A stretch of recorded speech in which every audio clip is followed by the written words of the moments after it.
Salut tout le monde, ici Jean-Félix Perrault pour un autre épisode du podcast Serra pour faire changement. Donc aujourd'hui, on reçoit Joanie Lacroix au podcast. Je suis vraiment content du résultat de notre discussion. Je pense que ça pouvait pas faire autrement avec une personne aussi inspirante puis authentique que Joanie.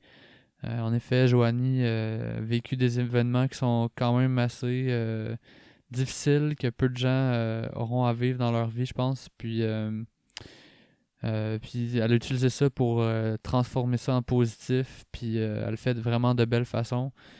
Donc son projet Pastel Fluo, si vous en avez pas déjà entendu parler, je pense que il est grand temps que ça arrive parce que on en entend parler beaucoup dans les médias, puis sur les réseaux sociaux présentement.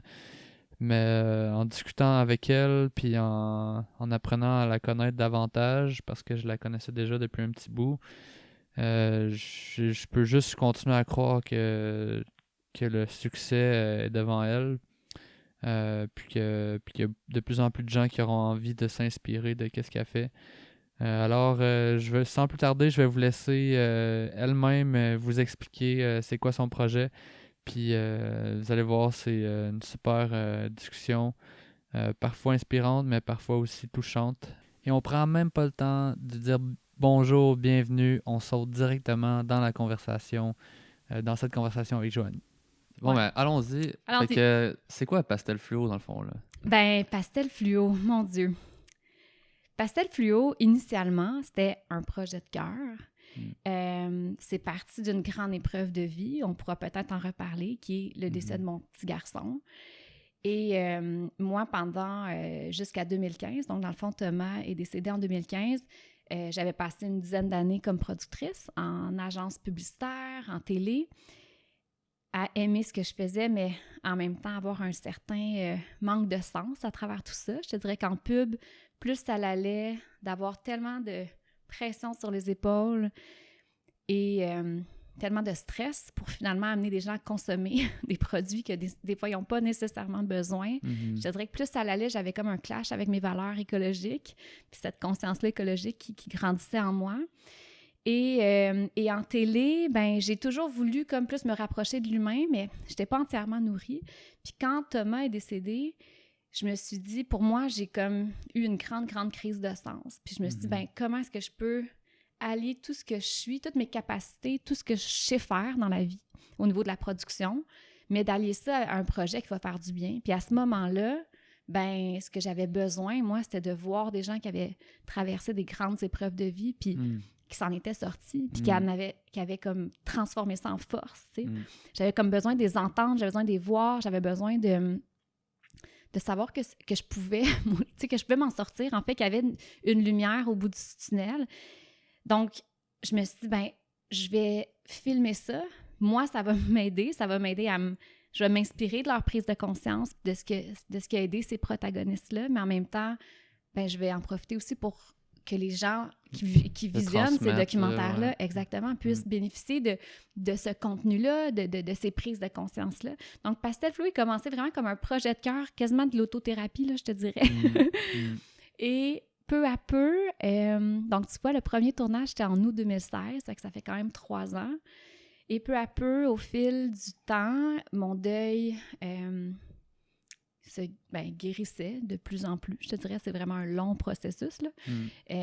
Mais, tu sais, je me sentais de plus en plus sereine, j'accueillais de plus en plus ce qui se passait dans ma vie, j'acceptais. Puis, et là, je commençais à prendre la hauteur sur tous nos écosystèmes, parce que l'effet du deuil sur moi, ça m'a vraiment arrêté. T'sais. Avant, j'étais un petit peu pognée, probablement comme bien du monde, dans le tourbillon de la vie, puis je pensais comme pas à est-ce que ça fait du sens, nos écosystèmes, tu sais. Ouais.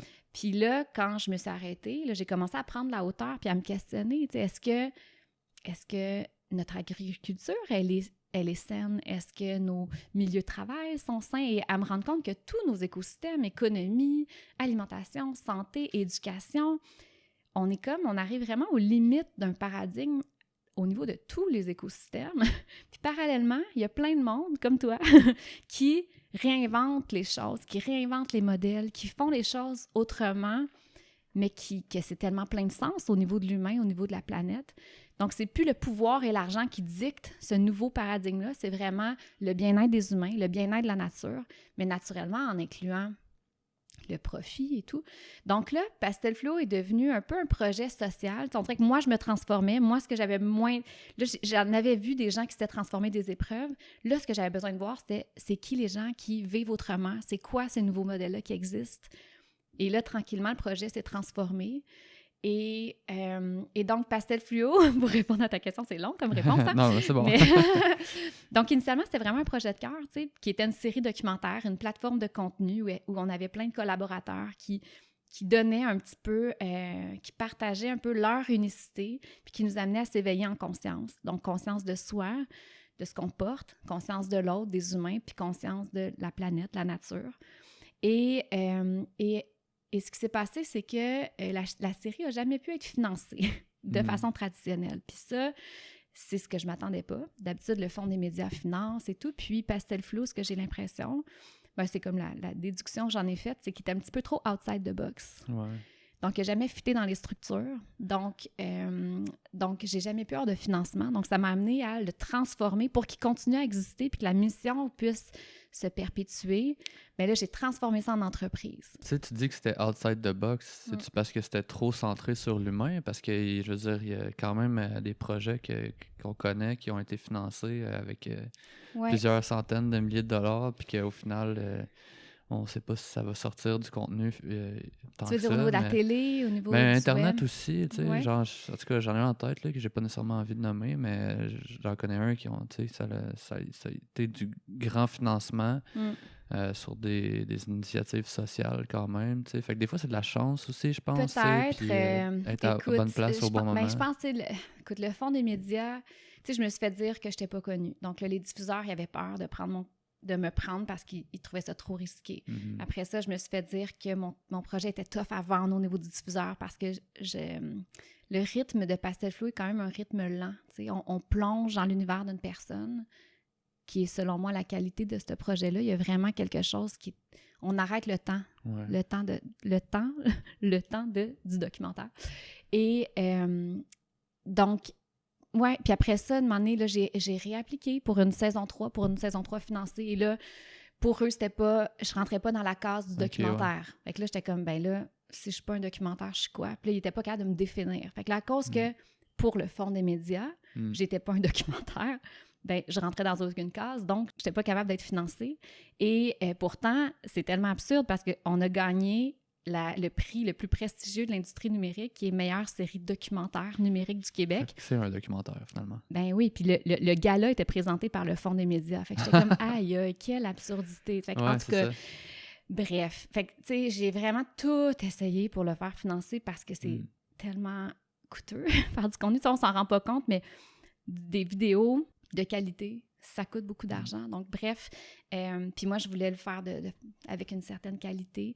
Fait que bref, je me suis dit, bon, ben si ce projet-là est pour continuer, ben il faut que je transforme ma façon de faire. Fait que là, j'en ai... Puis à travers Pastel Fluo, je rencontrais des entrepreneurs sociaux, je rencontrais des entrepreneurs qui redéfinissaient aussi une entreprise. Donc, je me suis dit, ben parfait, je vais créer une entreprise à travers ce projet-là.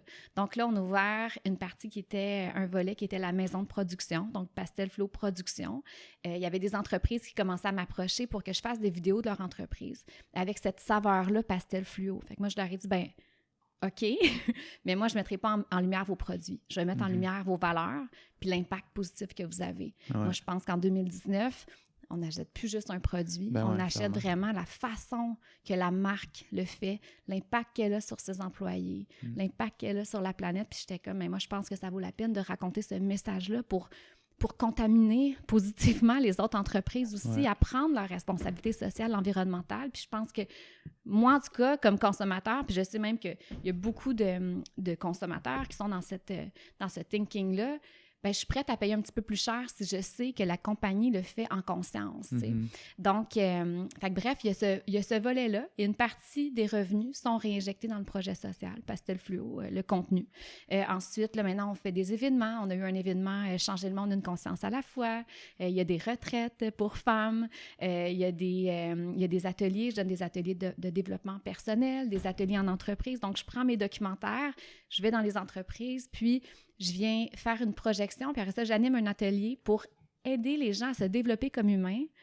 Et donc, moi, je crois profondément que plus que tu te développes comme humain, que tu apprends à te connaître, ben meilleur leader tu vas être. Ouais. Donc, j'ai comme tout transformé ça peu à peu. Là. Je te dirais que c'est encore en cours. OK. mais oui, donc fait que Pastel Fluo était un projet de cœur, une série documentaire. Puis là, maintenant, c'est comme une variété d'activités, mais toujours dans ce mindset-là d'élever la conscience, puis de faire les choses autrement, puis de vraiment... de se reconnecter à soi, de se reconnecter aux autres, de se reconnecter à la planète. Tu sais, c'est vraiment le fil qui suit toutes les activités de Pastel Fluo. Ouais. Ah, ben c'est super. Fait que voilà pour la première question. Nice. Réponse pendant 15 minutes.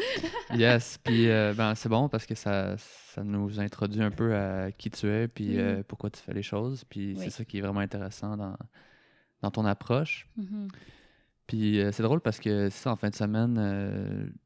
j'ai vécu une couple d'événements, tu sais, puis qui me faisait reconsidérer un peu l'approche qu'on avait par rapport au podcast. Puis des trucs qui sont liés au deuil puis à l'authenticité. Fait que, tu sais, on est quand même vraiment dans tes couleurs à toi, tu sais. Ouais.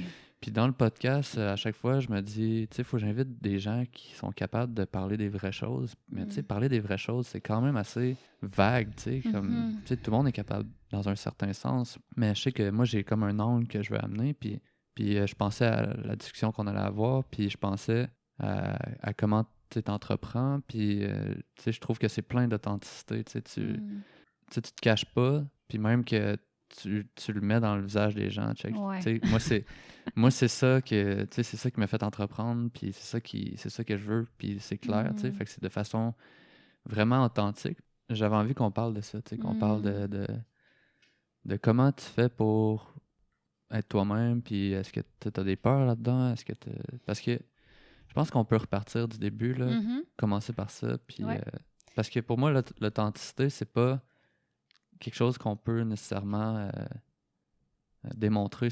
Pour moi, c'est comme pas nécessairement une valeur, c'est comme si c'est un état d'être. Ouais, puis t'enlèves les filtres, genre, tu sais, tu comme...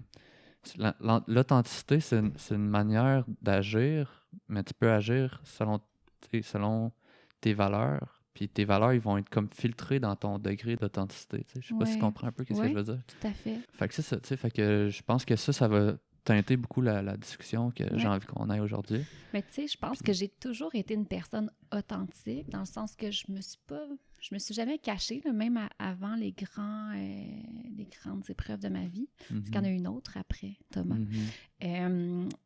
Mais par contre, je te dirais qu'avant Thomas, là, parce que je sens vraiment qu'il y a un avant Joanie puis un après Joanie à partir de 2015. J'avais...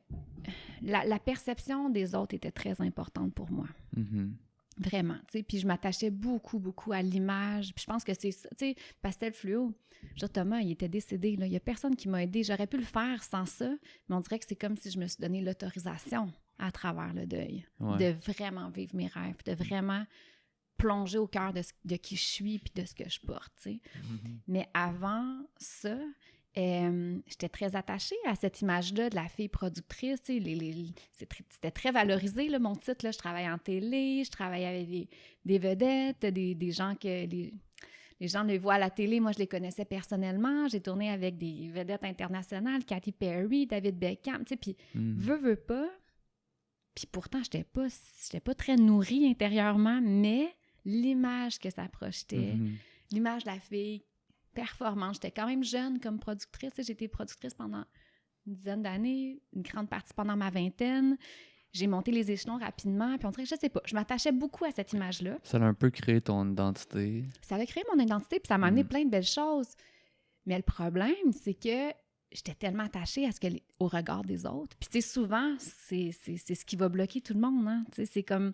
Il y a plein de monde, je donne des ateliers maintenant de développement personnel. Il y en a un atelier que je donne, ça s'appelle « Renaître à soi ».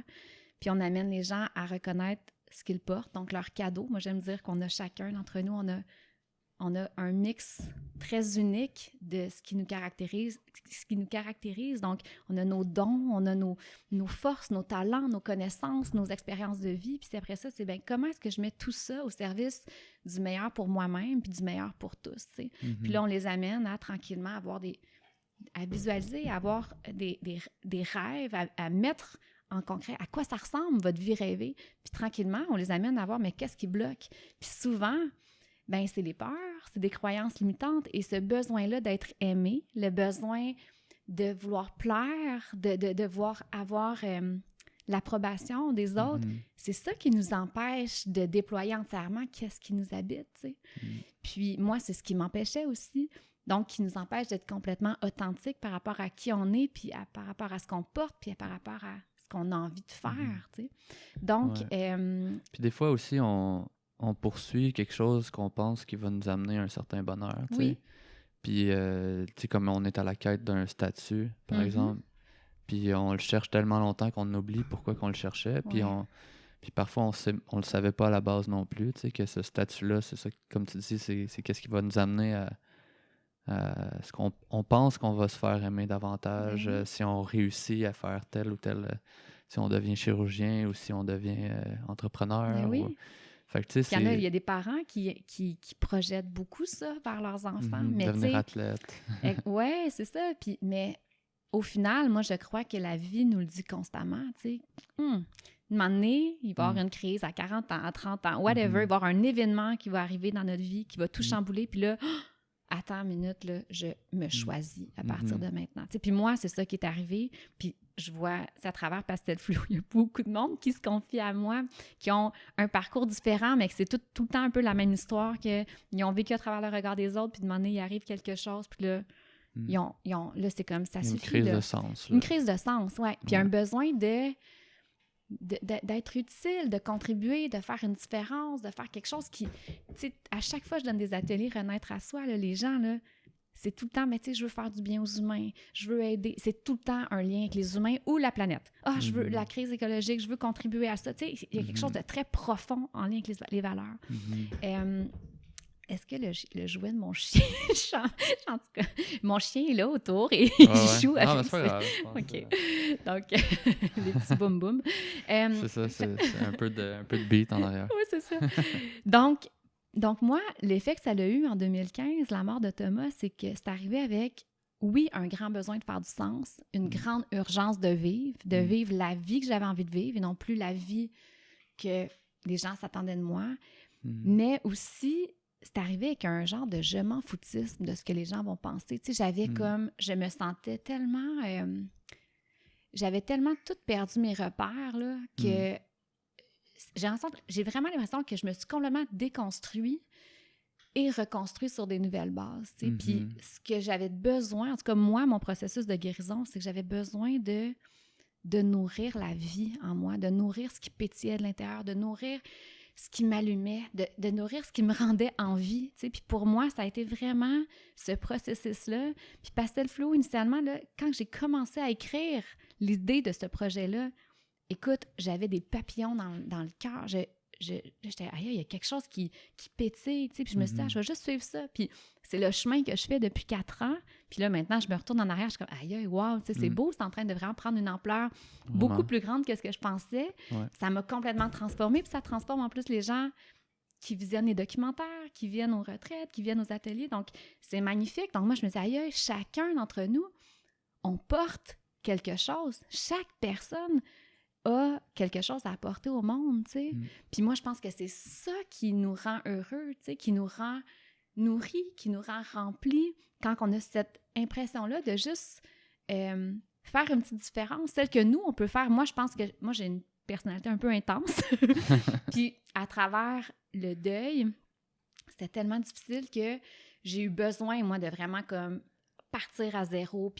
Mais tu sais, je pense pas que tu as besoin de changer de vie à ce point-là. Je pense que juste de se réaligner, tu sais, je pense que chacun peut faire une petite différence à son image. Tu sais, moi, ça a pris cette direction-là.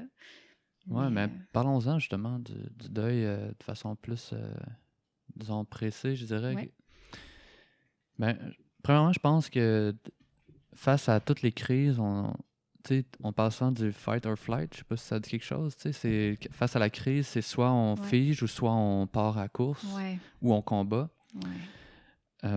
Puis je pense que chaque personne a une réaction différente face à ça. Puis j'ai l'impression que toi, peut-être, à moins que ça se soit passé différemment dans les premiers mois, mais on dirait que toi, ta réaction, ça a vraiment Quand même été assez comme, cher, OK, on va c'est-à-dire faire, la tu sais, on va différence entre le savoir-faire tu sais, et le prendre le taureau par les savoir-être. cornes, puis Euh, tout ce qui est en dedans qui va pas bien, ben on va le regarder Ouais.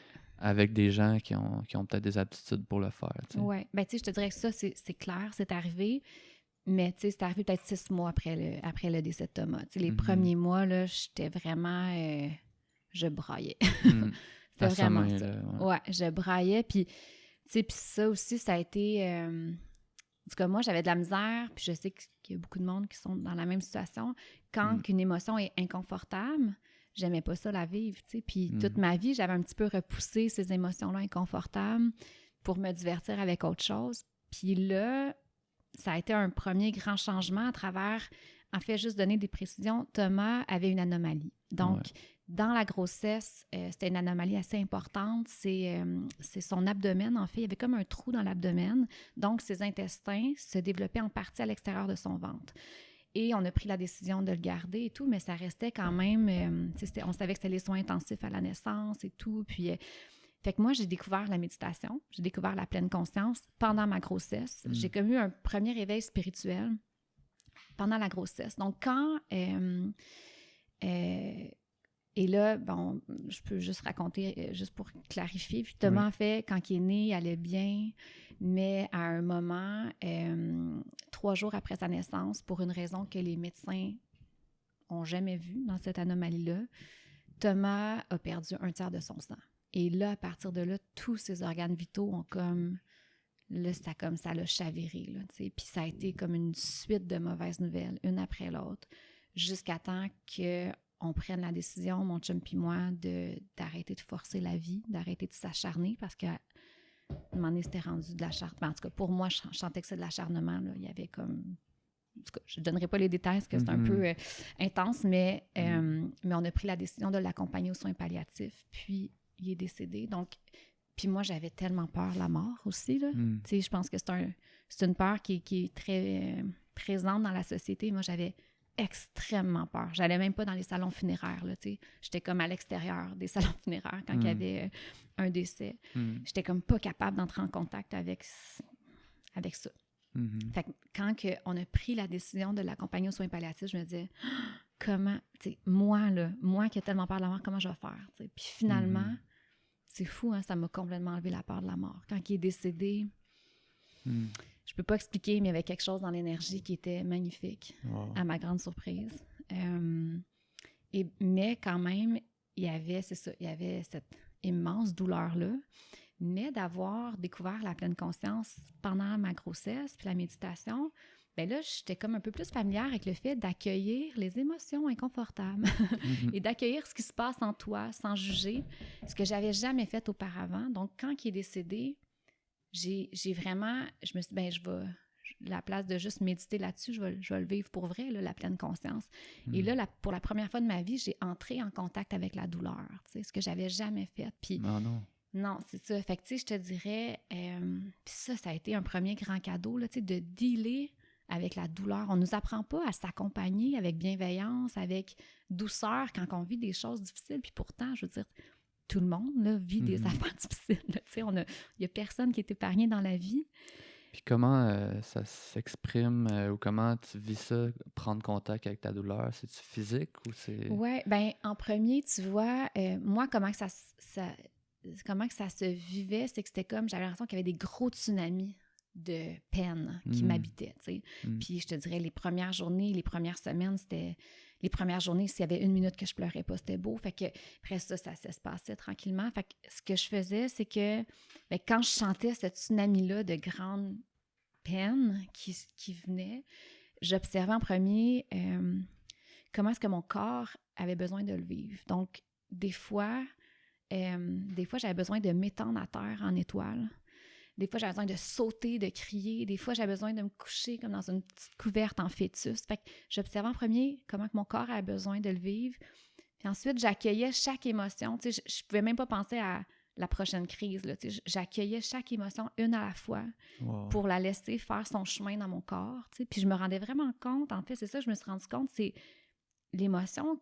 tu sais, la colère, moi, c'était beaucoup, beaucoup de la peine, là, mais c'est tellement intense, tellement douloureux, mais c'est comme une genre de décharge énergétique dans le corps, tu sais. Puis une fois, quand tu lui donnes l'espace, quand tu es dans l'ouverture, ça fait mal, mais il y avait comme un endroit en moi qui était un ancrage, qui était en paix à travers tout ça. Là. C'est peut-être pas clair, là, j'essaie de verbaliser. Non, je le file Tu le vraiment. files? OK. Ouais.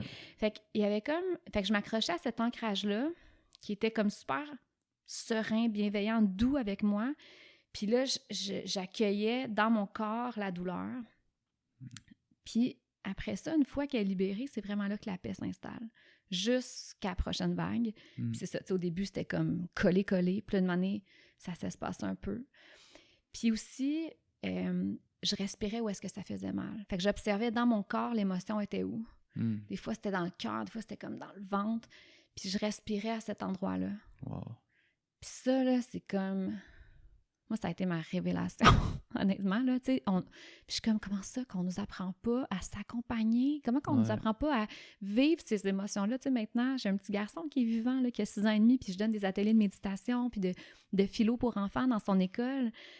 Puis la première chose que je fais avant de faire la méditation puis la philo, j'ai comme un poster qui s'appelle la météo intérieure, qui reconnaît vraiment, supposons, c'est comme plein d'images, puis là, il y a un soleil pour la joie, il y a un nuage avec la pluie pour la peine, bon, puis il y a comme toutes les émotions, puis là, j'ai fait un tour, je dis, ben, dans quelle météo intérieure vous êtes aujourd'hui, tu sais? Qu'est-ce que votre cœur, il vous dit? Puis c'est fou, là, tu sais, les enfants, là, ils ont cette capacité-là, puis ils accueillent les autres. Là. Ah, ben moi, aujourd'hui, je suis dans la peine, puis tu sais, puis ils le nomment. Fait que, tu sais, c'est un apprentissage, hein, en fait. Ben là. ouais. C'est juste qu'on n'a pas été élevé comme ça, on n'a pas été conditionné à accueillir nos émotions inconfortables. Puis après ça, ceux que c'était plus difficile, comme c'était plus inconfortable, mais là, je leur faisais des petites respirations. Fait que là, j'avais comme des différentes respirations que je leur faisais faire pour les amener à retrouver un calme intérieur. Puis c'était tellement cute, là, tu sais, les parents, aux rencontres de parents, ils me disaient « Aïe, c'est rendu que mon gars, il me dit, ou ma fille me dit, ben mon petit cœur, il se sent comme ça, tu sais. » Fait que même les enfants,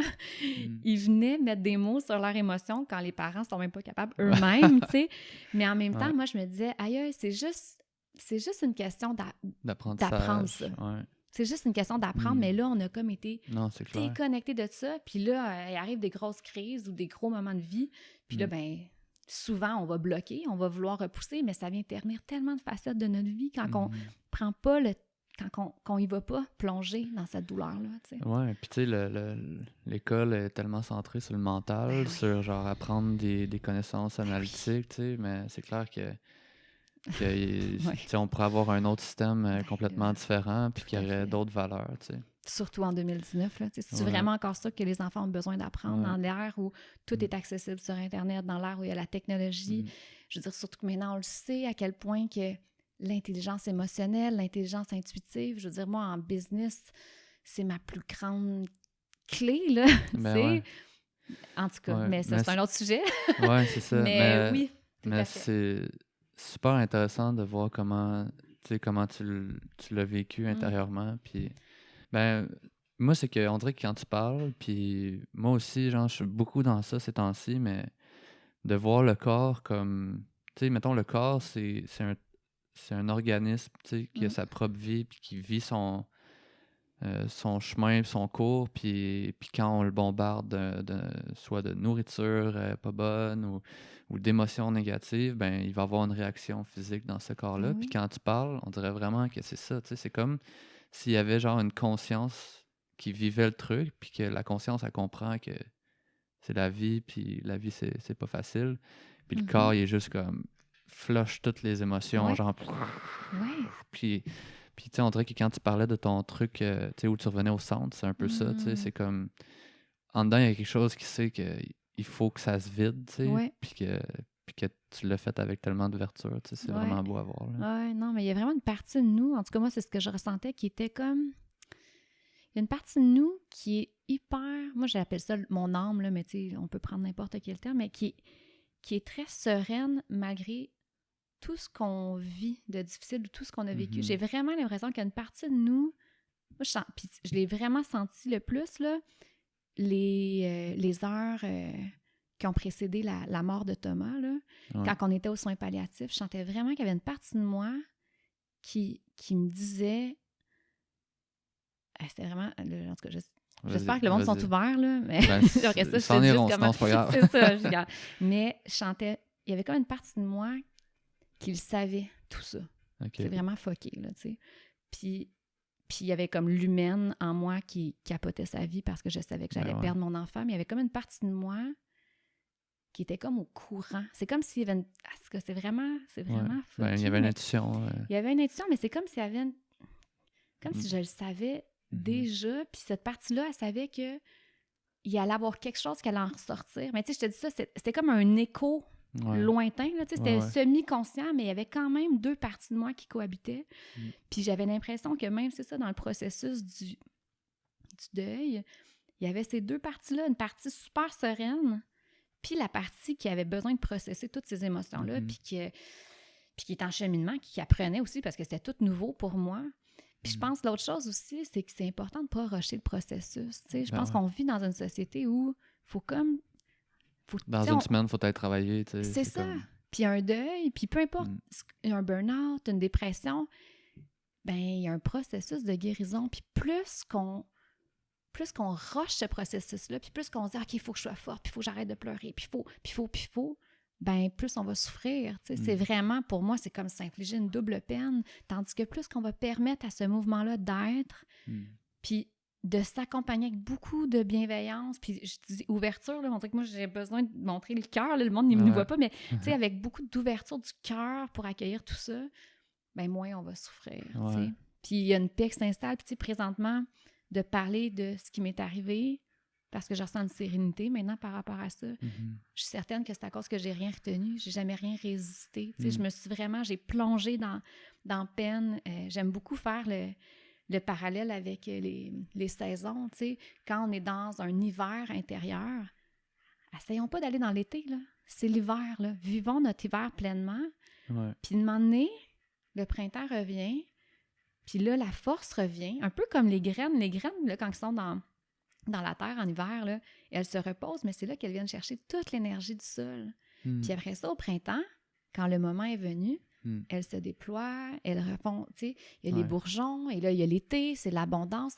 Mais on peut, si on ne vit pas pleinement notre hiver, ben le printemps, on ne le vivra pas pleinement non plus, je pense, parce qu'on n'aura pas complètement libéré ce que l'hiver a besoin de nous libérer, tu sais. Ouais. Puis ça, en tout cas, ça aussi, ça a été comme un grand apprentissage là-dedans. Puis même, je te dirais que quand je suis dans la joie maintenant, là, je suis beaucoup plus joyeuse qu'avant. On dirait Mm. qu'en vivant tout, La en peine, plongeant ouais. dans la peine, mais je plonge encore plus dans la joie. On dirait qu'il y avait Mm. déjà quelqu'un qui m'avait dit ça, tu sais, si tu te permets pas de plonger au fond de toi-même, mais tu ne pourras pas goûter au côté lumineux aussi, je sais pas, Ben, aussi pleinement. pleinement, ouais. Ouais. Puis Ben, j'y c'est crois. c'est un peu. Tu sais, moi, j'avais commencé à consulter il y a une couple d'années, puis c'était ma demande. Je trouve que je suis neutre, tu sais. Hmm. Genre, je sens que je vis pas les downs, mais je vis pas les ups non plus, Ouais. tu sais.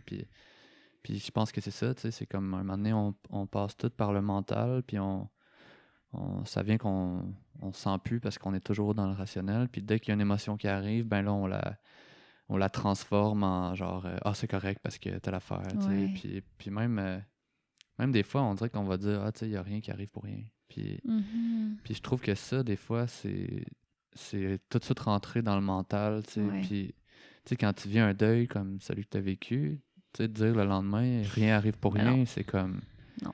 tabarouette, là, on va pas trouver un sens tout de suite. Non. Puis même, moi, je l'aime pas, cette phrase-là, parce que je trouve que c'est le contraire, tu sais. Rien qui arrive pour rien, c'est comme si on disait l'événement a une intelligence, puis après ça, ça va mener au point suivant, tu sais. Alors que moi, c'est plus dans l'autre sens que je le vois, où il y a une corrélation entre les deux, là, mais c'est plus, aujourd'hui, je suis qui je suis à cause qu'il est arrivé Ouais. ça, tu sais. Ouais. Mais on n'a pas besoin de le justifier, tu sais. Je veux dire, il y a des gens qui meurent d'une mort dramatique, tu sais, puis stupide, puis on va dire, ben, tu sais, il n'y a rien qui arrive pour rien. Mais là, Non. tabarouette... Non, T'sais, ça revient Mm. aussi tout au concept, je pense, du libre arbitre. Tu sais, une épreuve, moi, tu sais, j'aime ça dire, tu sais, qu'une épreuve vient pas qu'une signification. Hein, c'est nous qui donnons cette signification-là à nos épreuves. Puis on peut décider de s'éteindre à travers ça. C'est un choix, en fait. Puis après ça, on peut décider de s'élever, à partir justement de ce qui s'est passé, mais justement, tu sais, de dire, il n'y a rien qui arrive pour rien. Non, il y a ça qui arrive dans ta vie. Peut-être qu'il n'y a pas de hasard, peut-être qu'il y a eu des synchronicités, ça se peut, là, tu sais. Ouais. Là, après ça, l'univers, la façon c'est que ça fonctionne, c'est un autre sujet. Mais par contre, il arrive ça, je suis d'accord avec toi, il arrive ça maintenant, bien, qu'est-ce que je ressens maintenant? Puis tu sais, moi, qu'est-ce qui était juste maintenant? Les 6 premiers mois, c'était pas de trouver un sens, c'était de brailler, c'était de vivre mes émotions, c'était comme de vivre ce tsunami-là. Mais de moment donné, qu'est-ce qui était juste? Ben là, il y a comme eu un gros éveil de grande crise de sens. Puis là, hop, là, ce que j'avais de besoin, là, c'était autre chose. Là, ça se transformait, mais c'est de se laisser... il y a comme une fable, puis je trouve ça tellement beau. Il y a quelqu'un qui me disait, c'est Jean de La Fontaine, hein, c'est ça? En tout cas, de La Fontaine, je sais pas c'est quoi son prénom, je pense que c'est Jean.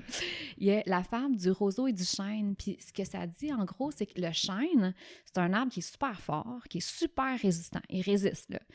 Puis là, il y a des vents et tout, il résiste. Mais une année, quand il casse, tu sais. Puis on l'a vu, dans les derniers jours, ça a été... il y a plein de chênes qui ont tombé.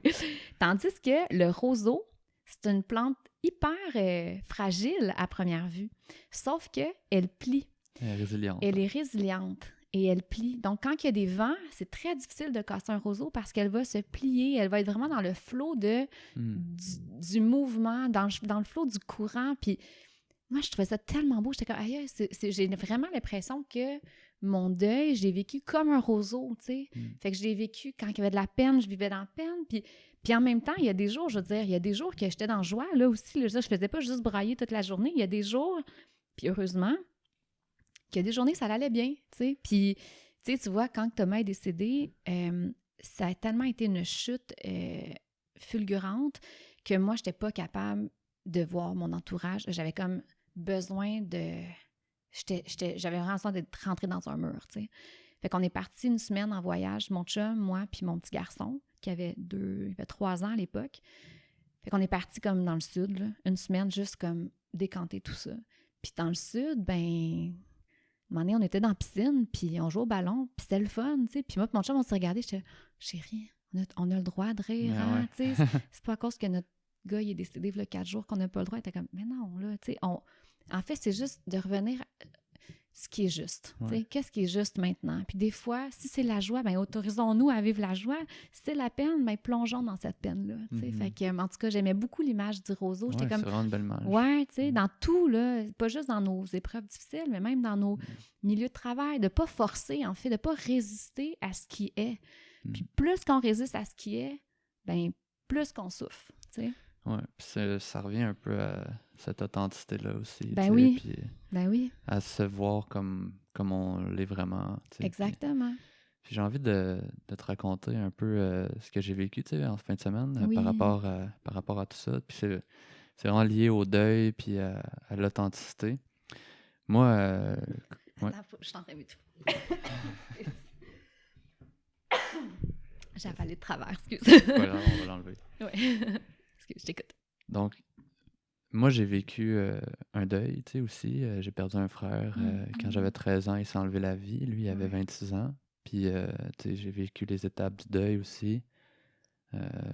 Mais je les ai vécues différemment, vraiment, parce que j'avais 13 ans, tu sais, c'est comme... Puis, je pense qu'on a beaucoup une famille quand même sensible, mais beaucoup... le mental est quand même assez fort. Puis on a tous eu des réactions différentes, tu sais. Puis moi, ça m'a beaucoup transformé, ça, évidemment. Puis, mais en fin de semaine, moi, j'ai 2 autres frères qui sont encore en vie. Puis là, c'était ma fête. Puis on est allé... Bonne fête! Ah, merci! Ben non, pas de problème, ça arrive. Puis dans le fond, on est allé chez ma mère, qui a son nouveau chum. Puis chez mon père était là, avec ma belle-mère, puis mes 2 frères étaient là. Puis, un de mes 2 frères, il est un peu comme moi, dans le sens qu'il est dans une quête de cheminement personnel. Puis, ce qui le limite, comme moi, c'est beaucoup le mental. On est beaucoup lié à ça. Puis, notre autre frère, il n'est pas là-dedans du tout. Sauf que lui, il est moins dans le mental, puis il est vraiment beaucoup dans ses émotions. Parfois, sont même, je dirais, il y a certaines émotions comme immatures qui vont comme sortir de lui. Puis je sais qu'il y a un temps, moi et mon frère, qu'on se ressemble, ça nous travaillait parce qu'on était comme ça vient nous chercher parce on est en réaction par rapport à lui. Mais là, il nous a donné une super belle leçon en fin de semaine parce que c'était ma fête. Puis là, il finit par dire un mot pour ma fête. Puis ensuite, il dit moi, je veux pas qu'on fête ma fête. Puis là, j'étais comme tout le monde se regarde. Puis comment ça, tu veux pas qu'on fête ta fête? Ben, il a dit quand 1 an avant que mon frère il décède, mon frère il était plus jeune, puis il était dans ses émotions, pas de filtre. Lui, c'est vraiment comme ça. Puis il a crié dans la maison. C'était la fête, c'était allé être la fête de mon frère qui est décédé. Puis il a crié dans la maison, on s'en calisse-tu de sa fête, t'sais. Puis mon frère était là. Puis il l'a entendu, tu sais. Fait que là, mon autre frère, il dit, tu sais, il nous raconte ça, puis il est en train de pleurer, puis j'étais comme, wow, tu sais, genre, même moi, j'ai vraiment beaucoup de difficultés à faire ça, puis à m'autoriser cette genre d'émotion-là, tu sais. Puis tout le monde autour de la table était comme, ah, tu sais, c'est pas grave, là, je suis sûr qu'il t'en a pas voulu, puis je suis sûr que, tu sais, aujourd'hui, il t'en veut plus, tu sais, évidemment. Puis moi, j'étais comme, non, tu sais, c'est comme, dans un sens, c'est grave, mais c'est pas grave pour lui maintenant, tu sais, c'est arrivé, on peut plus rien changer, mais tu sais, il y a une tristesse, puis il y a du remords, il y a de la culpabilité vraiment là-dedans, tu sais, puis je pense que... Par rapport à comment tu te sens maintenant. Ouais, c'est ça, tu sais, fait que c'est comme si, tu sais, comme tu dis, tu sais, faut qu'il la vive, genre, cette émotion-là, puis qu'il l'accepte, puis qu'il se pardonne à lui-même, tu sais. Mais je trouvais ça tellement beau, tu sais, de le voir faire ça, tu sais, puis que nous autres, on est comme, on va toujours parler de développement personnel, puis qu'au final, c'est lui qui nous donne les leçons, tu sais. Mais... Qui s'autorise à être dans sa vulnérabilité, puis dans sa... C'est ça, tu sais. Ouais. Puis même s'il y avait honte ou il y avait... Ouais. C'est même pas une autorisation, c'est plus fort que lui, pouf, ça sort, tu sais. Puis tout le monde autour de la table était là, tu sais, ben non, c'est pas grave, tu sais, pour essayer d'un peu... minimiser un peu. Ben, tu sais, comme tout le monde vit un inconfort autour de la table, il n'y a pas personne qui est bien là-dedans, on ne veut pas le voir souffrir, mais je pense que, tu sais, un peu à notre façon, on l'a tout un peu refoulé, tu sais, ça, puis on l'a pas tous vécu avec la conscience que, par exemple, que t'expliquais tantôt, tu sais, soit parce qu'on était trop jeune ou trop dans notre tête, ou on n'avait pas les connaissances requises, puis, fait que, tu sais, là, c'est comme... Il y en a un qui le vit là, de la bonne façon, puis il y en a il y en a d'autres qui veulent l'aider, mais qu'au final, ils projettent un peu leur façon à eux de dealer avec ça, qui sont peut-être pas la bonne. Au lieu de peut-être juste accueillir, puis de le laisser, je pense, de déposer son vécu, puis de déposer comment que nous, on se sent. Ben, je pense que c'est la première étape. Après ça, il pourra se pardonner, mais au moins de le mettre sur la table, tu sais. Ouais, vraiment. Ouais. Fait que, tu sais, c'est ça. Je regardais, je pensais au podcast d'aujourd'hui, puis je pensais à ce qui est arrivé, puis j'étais comme, c'est vraiment ce genre de personnes-là que je veux en entrevue, parce qu'il y a tellement de monde qui ont des connaissances, genre, fortes de développement personnel, de spiritualité. Mais, tu sais, si tu les vis pas en arrière, ou si tu n'es pas capable de les partager, c'est comme, ça sert à quoi, tu sais? C'est comme... Tu sais, développer un modèle théorique du développement personnel quand toi-même dans ta vie, tu n'es pas capable de le vivre. Tu sais, il y a une forme de... Je trouve qu'il y a une forme d'ironie, de mensonge, tu sais, dans un sens, tu sais, je veux dire, on a beau le... Tu sais, on peut le projeter dans le monde, puis se dire, je développe un modèle, puis je vais essayer de m'en tenir moi-même, tu sais, mais après d'aller donner des conférences, par exemple, qui sont au-delà de... Tu sais, qui font pas rentrer les gens dans leur expérience, puis qui ne font pas croître les gens collectivement, je trouve que c'est... Oui, c'est ça. Entre la théorie, c'est un peu dommage, c'est un peu comme la méditation, puis de vraiment... La méditation, c'est comme l'entraînement à la pleine conscience réelle, tu sais. C'est à cause que tu médites que tu vis ta vie pleinement conscient. Puis là, encore là, je dirais, on a toutes nos... Mais tu sais, il y a comme, je trouve, il y a ça aussi, c'est comme, c'est pas à cause que tu médites 20 minutes ou 15 minutes par jour que ça veut dire que... c'est ça. C'est comme, c'est une pratique, De savoir la théorie, mais après ça, t'as raison. De l'appliquer, puis de... Ouais. C'est pas parce que je veux rentrer dans le jugement puis juger certaines personnes, tu sais, qui peuvent faire ça, mais tu sais, ça arrive de voir des gens qui parlent de l'ego, là, puis qui sont pleins d'ego, tu sais, quand ils le font, puis moi, on dirait que j'ai soif de gens vrais puis authentiques, puis qui inspirent les autres par leur cœur plutôt que par leur mental. Il y a un mot qui me vient là, depuis tantôt là, en t'entendant, c'est vulnérabilité.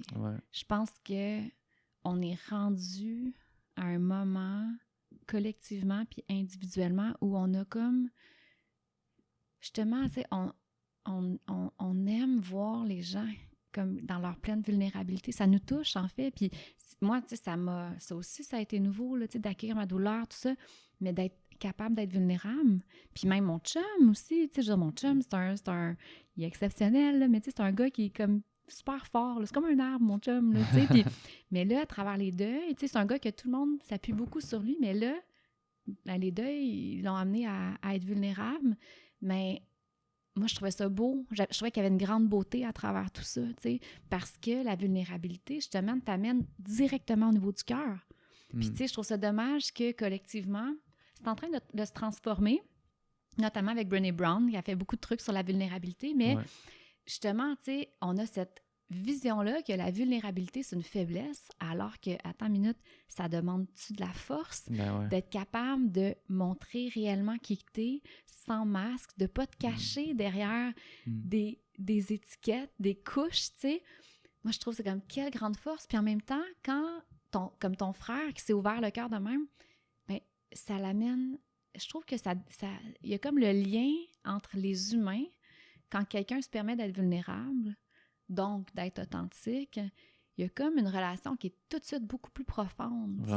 Fait que la vulnérabilité, je trouve, en tout cas, moi, là, je médite beaucoup là-dessus ces temps-ci. Je suis comme, aïe, je crois que notre société on a soif de vulnérabilité, mais c'est tough d'être vulnérable. C'est tough. Puis même dans le milieu des affaires, tu sais, je sais qu'on commence à parler beaucoup de la puissance de la vulnérabilité, mais...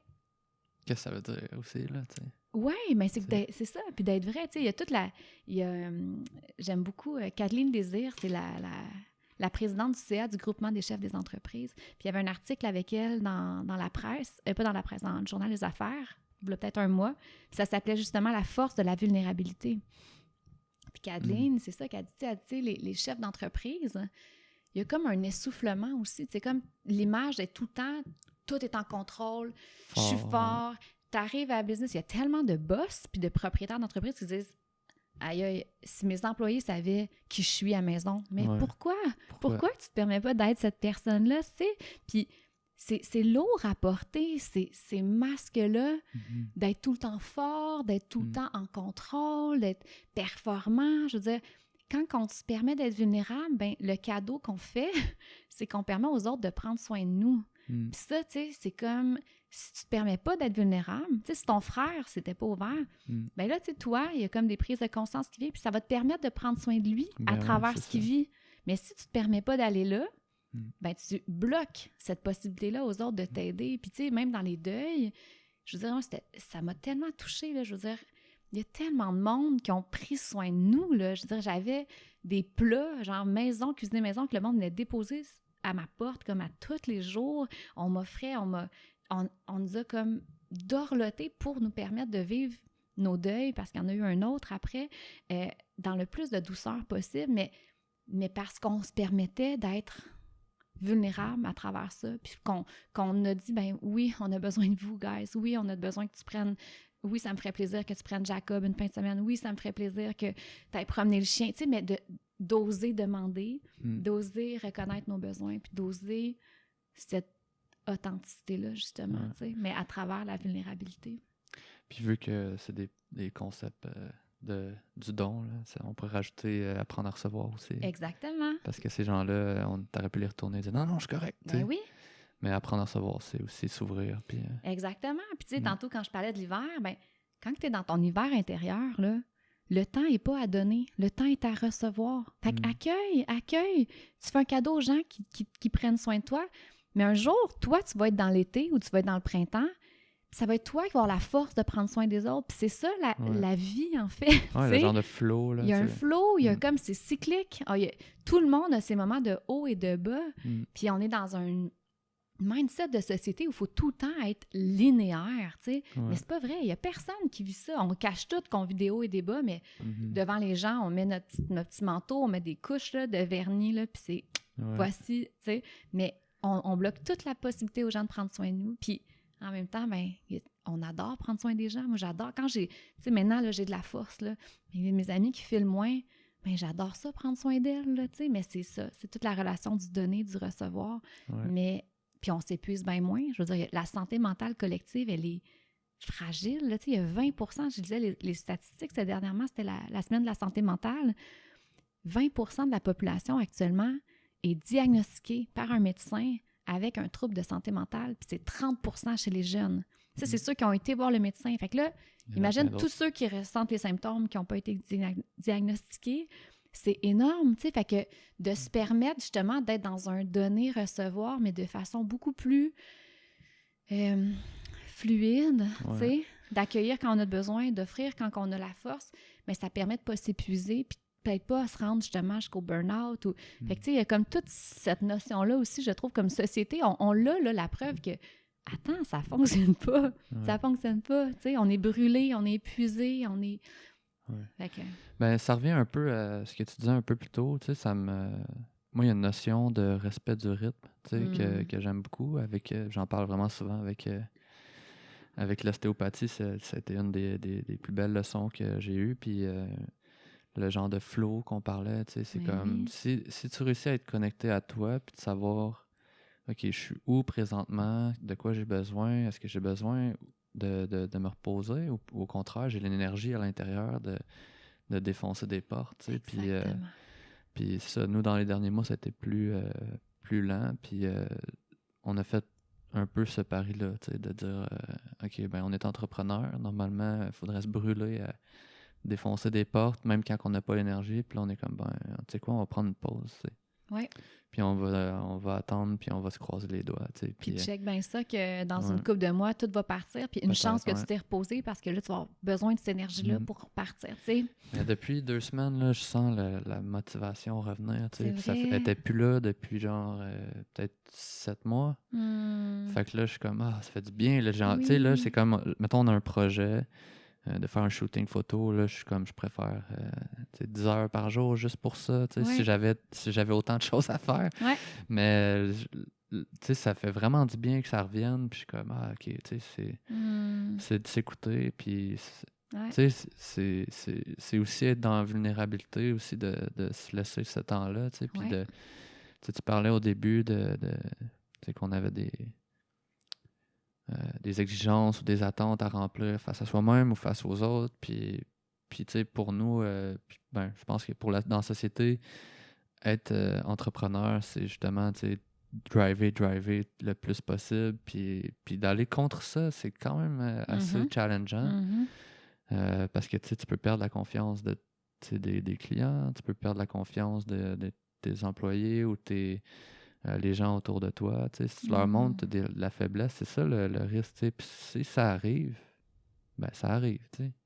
Parce qu'il y a du monde. Mais c'est pour ça que je crois beaucoup au concept d'entreprise. On appelle ça l'entreprise libérée. C'est comme des entreprises qui n'ont plus de hiérarchie, mais c'est vraiment horizontal. Fait que ça permet justement quand il y en a un qui file moins, mais les autres en prennent plus. Puis c'est comme il y a tellement un respect du rythme de chacun, justement, puis du plein potentiel de chacun, parce que c'est libéré pour libérer le plein potentiel. Mais justement, tu sais, en business aussi, je pense qu'on est au bout d'un paradigme, puis les nouvelles façons de faire, les nouveaux modèles sont justement, considèrent beaucoup plus le fait qu'on est cyclique comme humain, qu'on peut pas être sur un... On n'est pas linéaire. Ben non, c'est ça. Fait que, c'est juste que dans une start-up, tu le sais, là, c'est comme tout repose sur toi. Si tu fais rien, il n'y a rien qui se passe. Puis... Mais encore là, je pense... mais de le vivre en conscience, dans le sens que, tu vois, Pastel Flow, depuis 1 an, ça l'a explosé, là. Je veux dire, moi qui prône de ralentir dans la vie, j'ai tout fait sauf ralentir. Ça accélère. Mais en même temps, je travaille pas... Tu sais, avant, j'étais dans le tourbillon, mais je m'en rendais pas compte. Là, je me rendais compte, j'étais comme, OK, ben regarde, il y a ce projet-là, puis il a besoin de moi beaucoup cette année, justement dû au fait que c'était comme un nouveau modèle, puis que, bon, fait que je savais que j'avais une grosse année, puis je me suis dit, ben parfait, mais consciemment, je l'accepte. Je vais plonger dedans, je vais me donner. Cette année, c'est que ça va être comme, je vais mettre beaucoup d'heures, mais en même temps, tout ce que je fais dans Pastel Fluo, je me sens tellement nourrie que, moi, j'appelle même pas ça du travail, mais reste que ça m'est arrivé de travailler des soirs, là, tu sais, puis moi, j'aime pas ça, travailler le soir, j'aime pas ça, travailler la fin de semaine, mais cette année, c'était ça. Sauf que je suis consciente que c'est pas ça que je veux vivre tout le temps. Puis si une année, Pastel Fluo me demande tout le temps de faire ça, ben non. Désolée, je vais faire les choses autrement. Puis, mais tu sais, de le faire, je pense, justement, à un moment donné, c'est pas un conte de fées non plus. Puis être entrepreneur en start-up, ça a son lot de défis. Mais tout revient au choix, je crois. Mais je le choisis. OK, mais tu sais quoi? Parfait. Pourquoi je le fais? Bon, pour ces raisons-là, parfait. Bien, d'abord, je prends le choix d'en mettre un petit peu plus cette année, mais je me donne un objectif que ben, février 2020, là, je commence vraiment à vivre le rythme que j'ai envie de vivre dans la vie, là, tu sais. Fait que, en tout cas, tu sais, la notion de choix, je pense, c'est important. Puis, tu sais, quand tu dis que tu veux comme inspirer les gens autour à vivre l'entrepreneuriat différemment, ben si tu le fais, tu sais, il faut que tu le fasses pour toi avant, tu sais, parce que sinon, on revient à ce que je disais tantôt, qu'il y a un peu d'ironie dans la chose. Fait que je pense que pour nous, autant que pour toi, c'est un peu un statement, tu sais, de dire ben, on prend notre temps ou on respecte. Là, ça va plus vite, mais des fois, ça va aller plus lentement. Puis c'est un statement de dire OK, check, je vais slacker. Oui. Tu sais, il y a bien du monde qui vont faire comme quoi, tu sais, tu slack? Ouais. Ben ouais, je slack. Ouais. Puis, ouais, mais tu sais, c'est ça. Je trouve que ça revient à ressentir ce qui est juste. Tu sais, j'ai suivi pendant... on finit les tournages bientôt avec Marie-Josée Richer, la cofondatrice de Prana. Marie, ben maintenant, elle est rendue quand même connue avec les dragons, mais Marie, moi, quand je l'ai rencontrée la première fois, ça remonte à juin 2017. Marie, je m'assois dans son bureau, je voulais faire un documentaire sur elle parce que je la trouvais inspirante comme entrepreneur. Je trouvais que c'était une entrepreneur sociale qui était vraiment dans un équilibre entre les gens, la planète et les profits, tu sais. Puis c'est à ça que je m'intéressais. Puis je la rencontre, puis elle me dit, ben dans 2 semaines, elle dit, je m'en vais. Je pars pour un an. Je pars pour un an. Hein? Mais tu sais, elle avait toutes les raisons de ne pas le faire, mais elle me dit, ben je suis rendue, je sais même plus je suis qui, moi, là-dedans, je suis vidée. La business a pris tellement d'ampleur, mais je trouvais ça magnifique. Puis finalement, le documentaire, c'est super, là, on l'a suivi pendant 2 ans et demi. Puis là, justement, tu sais, demandé quand elle a eu l'appel des dragons, tu sais, on avait une conversation là-dessus, puis elle me disait, mais tu sais, demandé quand tu es tout le temps dans ton chemin puis que tu vas vite, là, ben tu vois pas toutes les opportunités, là, tu sais. Elle a comme ralenti, elle a commencé à faire des choses qui la nourrissaient, elle s'est reconstruite, elle a comme, parce qu'elle dit, j'avais comme plus, j'étais éteinte, là, j'avais plus de vie en moi, là, tu sais. Puis là, comme au cours de la dernière année, il y a vraiment quelque chose qui s'est déployé, mais parce qu'elle s'est permis de ralentir. Mais pourtant, il y avait beaucoup de monde qui disait « Mais voyons donc, Prana, c'est comme ça connaît une super grosse croissance, blablabla. » Elle avait toutes les raisons de ne pas le faire, puis elle l'a fait quand même. Puis finalement, aujourd'hui, ben elle vit de façon tellement plus équilibrée, tu sais. Puis c'est un cadeau qu'elle s'est fait finalement. Puis il y a des opportunités qui ne seraient jamais arrivées si elle avait continué dans le même mindset qu'avant. Donc, moi, je trouvais que c'était un bel enseignement, tu sais, puis justement, tu sais, de prendre le temps de s'écouter, puis de se poser cette question-là à chaque jour. Qu'est-ce qui est juste pour moi maintenant? Ou qu'est-ce qui est juste pour l'entreprise maintenant, tu sais? Puis des fois, ben, c'est ça, des fois, c'est de ralentir. Ouais. Mais Joanie, en tout cas, c'était super intéressant aujourd'hui. Puis j'ai vraiment vécu quelque chose. J'espère que les gens aussi qui vont l'écouter vont vivre aussi la même chose. Fait que merci beaucoup d'avoir participé. Merci. Et voilà, c'est tout pour un autre épisode du podcast. Si vous avez apprécié l'épisode, vous pouvez vous rendre sur les réseaux sociaux de Pastel Fluo, autant sur Facebook, Instagram. On remercie encore Joanie pour sa grande ouverture. Et dans notre cas, si vous appréciez le podcast, vous pouvez aussi partager sur les réseaux sociaux à vos amis, à votre famille. On vous encourage à le faire parce que pour nous, c'est important d'avoir un certain bouche à oreille pour faire grandir la communauté. Et si jamais vous avez envie de contribuer à la discussion, vous pouvez vous rendre sur le Facebook, le groupe Facebook du podcast, où tous les épisodes sont discutés après chaque fois. qu'on en partage un nouveau. Donc, on se rejoint là-bas. Merci beaucoup.